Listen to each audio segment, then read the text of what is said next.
Comprendre l'attirance cachée, les signes qu'une femme vous désire secrètement.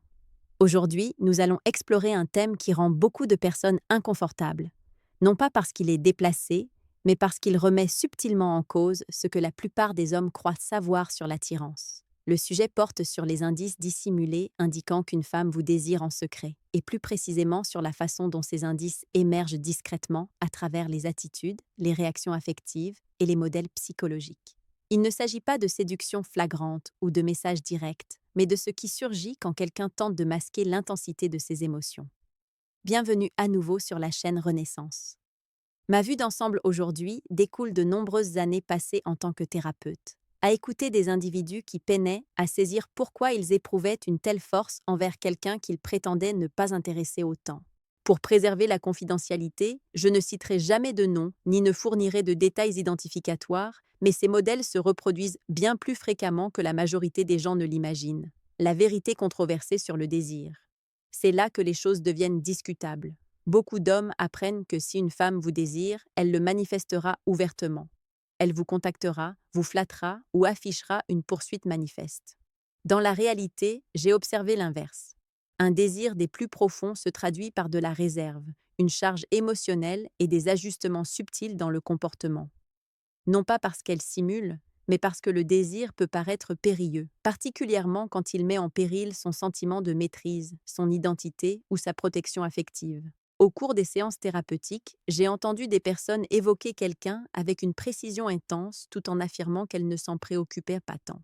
Leur voix se modifie, leur posture se raidit, leur attention s'affine, le désir ne se déclare pas toujours avec éclat. Souvent, il se dissimule derrière la raison, l'éloignement ou même la neutralité. Ce qui complique cela, c'est que ces indices sont aisés à rater si l'on ne guette que des repères superficiels. Ils nécessitent une sensibilité émotionnelle, de la patience et la capacité d'analyser des tendances sur le long terme. C'est ce que nous allons examiner en profondeur dans cette vidéo. Il ne s'agit pas de manipulation, de contrainte ou d'un droit supposé. Il s'agit de saisir la psychologie humaine, de détecter les signaux affectifs et d'apprendre comment l'attirance fonctionne souvent de manière discrète, surtout quand quelqu'un cherche à la contenir.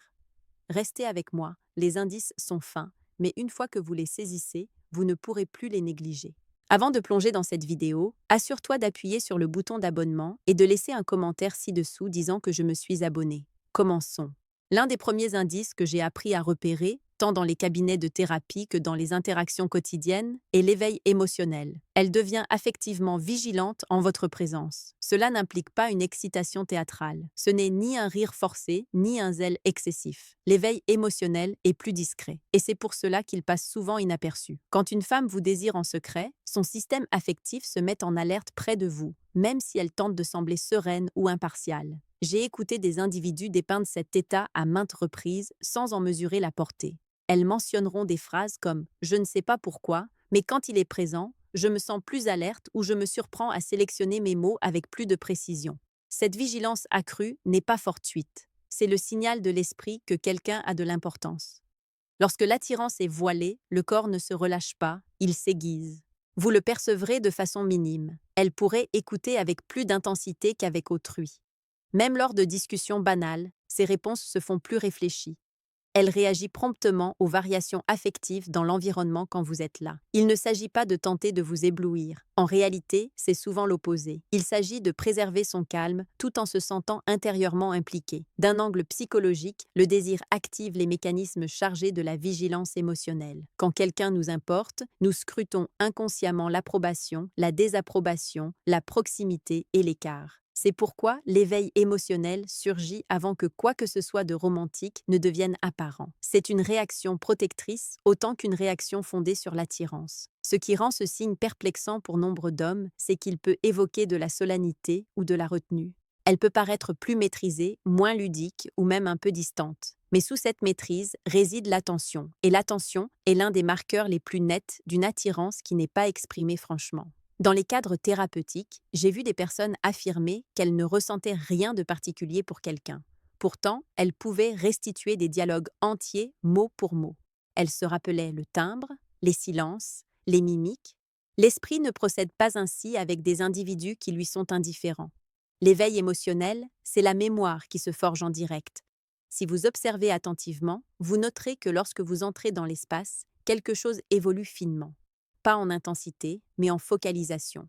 Elle est plus présente, plus attentive, plus sensible aux repères affectifs.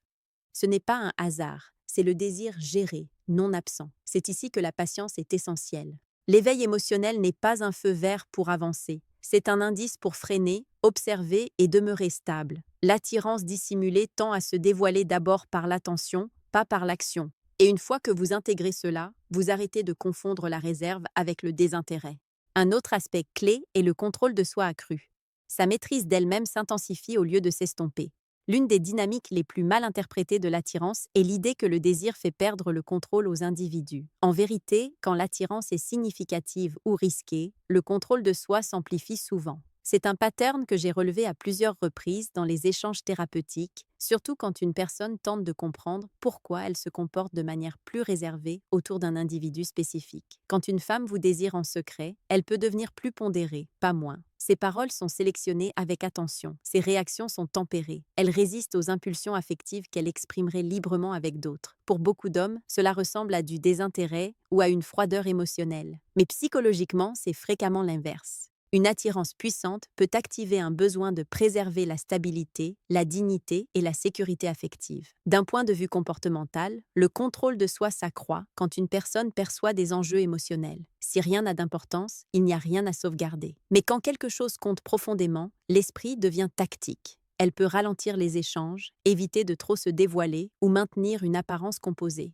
Il ne s'agit pas de manipulation, c'est de la régulation. En thérapie, les gens décrivent souvent cela comme une hyperconscience d'eux-mêmes. Ils diront qu'ils ne veulent pas dire la mauvaise chose, ne veulent pas sembler vulnérables ou ne veulent pas créer une situation qu'ils ne peuvent pas gérer affectivement. Cette tension entre désir et retenue est un indicateur fort d'une attirance non exprimée ouvertement. Les hommes sont souvent éduqués à chercher la disponibilité émotionnelle comme signal principal d'intérêt. Bien que cela puisse être vrai, c'est incomplet. La disponibilité émotionnelle sans borne peut indiquer du confort, pas de l'attirance. Un contrôle de soi accru, en revanche, émerge souvent quand une personne se sent attirée par une autre, mais n'est pas prête à laisser cette attirance se manifester. C'est là que la compréhension compte. Si vous interprétez mal le contrôle de soi comme un rejet, vous risquez de vous éloigner trop tôt ou de tenter de forcer la transparence. Ces deux approches peuvent perturber une dynamique qui se forme encore intérieurement.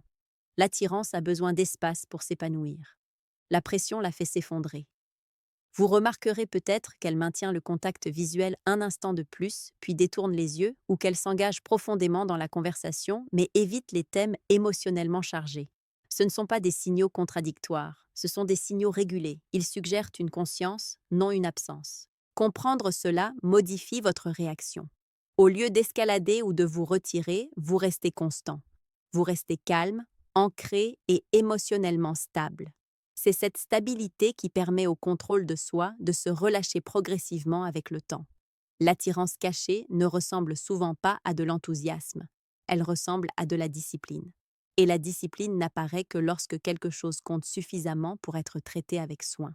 Un schéma particulièrement révélateur que j'ai observé au fil des années est la manière dont l'attention suit discrètement le désir. Elle vous suit subtilement sans le rendre évident. Quand une femme est secrètement attirée par quelqu'un, sa conscience de lui ne s'éteint pas quand il quitte la pièce. Elle persiste de façon fine, presque imperceptible. Il ne s'agit pas de surveillance ou d'obsession, il s'agit de pertinence psychologique. L'esprit garde naturellement trace de ce qui lui semble important. Dans les conversations thérapeutiques, les gens disent souvent des choses comme « je ne sais pas pourquoi j'ai remarqué qu'il n'était pas là » ou « je n'avais pas l'intention de me souvenir de ce détail, ça m'est juste resté en tête ».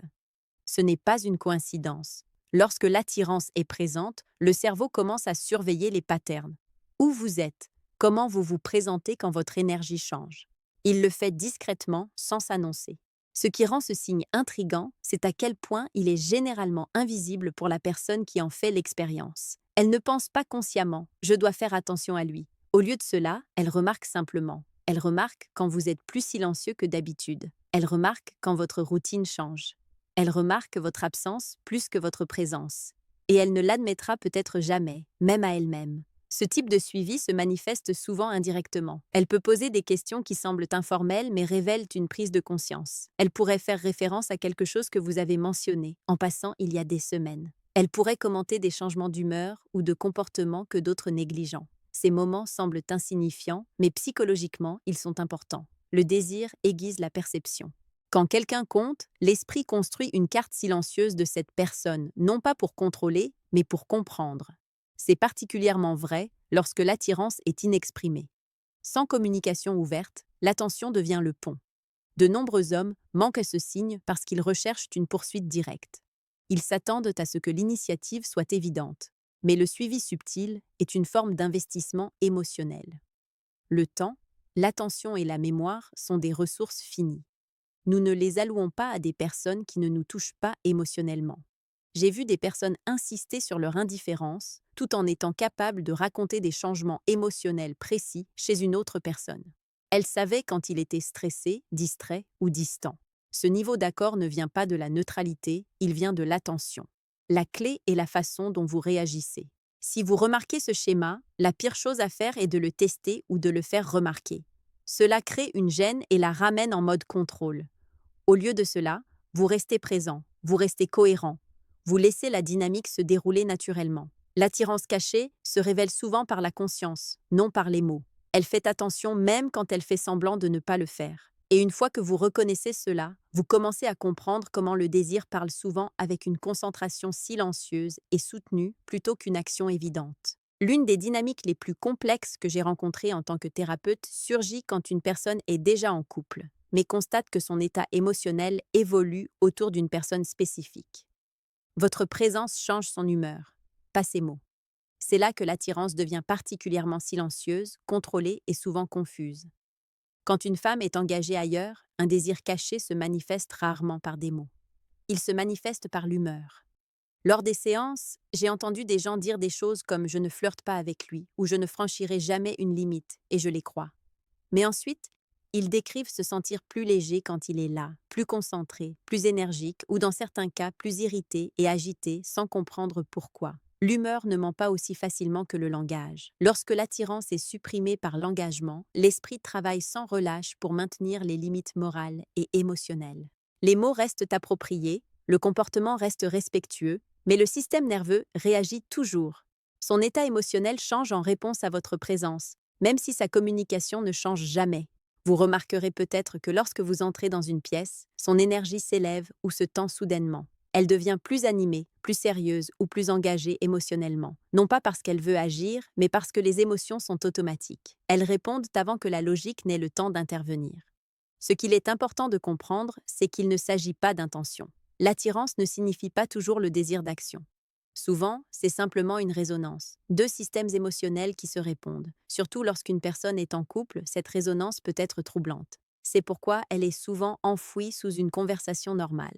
En thérapie, les gens luttent souvent le plus avec cette contradiction interne. Ils diront « J'aime mon partenaire, mais je me sens différente quand cette personne est là ». Cette différence est rarement verbalisée extérieurement. Au lieu de cela, elle s'échappe à travers l'humeur. Le ton s'adoucit, l'attention s'approfondit, les réactions émotionnelles deviennent plus prononcées. Les hommes manquent souvent ce signe parce qu'ils écoutent l'intérêt au lieu d'observer les changements émotionnels. Mais l'humeur est une donnée. Si son état émotionnel change constamment autour de vous, c'est significatif. Les personnes neutres ne nous affectent pas émotionnellement de manière incohérente. La clé ici est la retenue. Lorsque l'attirance existe dans le contexte d'une relation, ce n'est pas quelque chose à pousser ou à exploiter. En fait, la pression déclenche souvent la culpabilité, le retrait et le blocage émotionnel. Une présence calme compte plus que la poursuite. L'attirance cachée dans ce contexte est moins une question de désir et plus une question d'impact émotionnel. Vous affectez son état intérieur, même si elle refuse de laisser cela affecter ses choix. Et psychologiquement, c'est l'un des indicateurs les plus forts que quelqu'un a plus d'importance qu'elle n'est prête à l'admettre. Quand une femme est déjà en couple, toute attirance émergente en dehors de celui-ci est rarement vécue d'abord comme de l'excitation. Plus souvent, elle est vécue comme une préoccupation concernant les limites, les conséquences, ce que cela pourrait dire de ses valeurs. Dans ces situations, le désir ne progresse pas à moins que la sécurité émotionnelle ne soit discrètement évaluée. Elle teste la sécurité émotionnelle avant le désir. C'est un schéma que j'ai constamment observé dans le travail thérapeutique et c'en est un que beaucoup d'hommes ne comprennent pas. Lorsque l'attirance devient compliquée, l'esprit passe en mode évaluation. Au lieu de demander «est-ce que je l'aime bien?», la question plus profonde devient «est-il en sécurité pour moi émotionnellement?», non pas en sécurité physique, mais en sécurité en termes de pression, d'attente et d'intrusion émotionnelle. Si elle se sent attirée par vous tout en étant engagée ailleurs, elle testera inconsciemment si vous apportez du calme ou créez de la tension. Ces tests sont subtils. Elle peut partager quelque chose de personnel, mais émotionnellement contenu. Puis elle observe votre réaction, non pas pour chercher une réassurance, mais pour évaluer comment vous gérez la vulnérabilité. Elle peut exprimer de l'incertitude, du stress ou de la frustration, et observer si vous essayez de le réparer, de l'exploiter, ou simplement d'offrir un espace d'écoute. La sécurité émotionnelle se révèle dans la façon dont quelqu'un réagit quand rien ne lui est demandé. En thérapie, les gens décrivent souvent se sentir inattendument soulagés autour d'une personne en particulier. Pas excité, pas submergé, juste plus stable. Ce sentiment d'ancrage émotionnel est puissant, surtout lorsque quelqu'un essaie de supprimer son attirance. Si être autour de vous est régulateur plutôt que déstabilisant, le désir est autorisé à exister, sans panique. Ce que les hommes manquent souvent, c'est que poussés à la clarté, à la validation ou à l'escalade émotionnelle pendant cette phase peut se retourner contre vous. Cela introduit une pression là où elle essaie activement de maintenir l'équilibre. La sécurité émotionnelle se construit par la cohérence, la retenue et le respect des limites et non par l'urgence. Vous pourriez remarquer qu'elle vous cherche pendant des moments émotionnellement neutres plutôt que des moments intenses où qu'elle s'ouvre légèrement puis se retire pour observer les répercussions émotionnelles. Ce ne sont pas des jeux, ce sont des points de contrôle internes. Son système nerveux se demande si la proximité avec vous est gérable. Lorsqu'une personne est en couple, le désir qui contourne la sécurité émotionnelle semble dangereux, pas excitant. C'est pourquoi elle retardera souvent l'exposition émotionnelle, surveillera ses réactions et restera intérieurement prudente, même en se sentant attirée.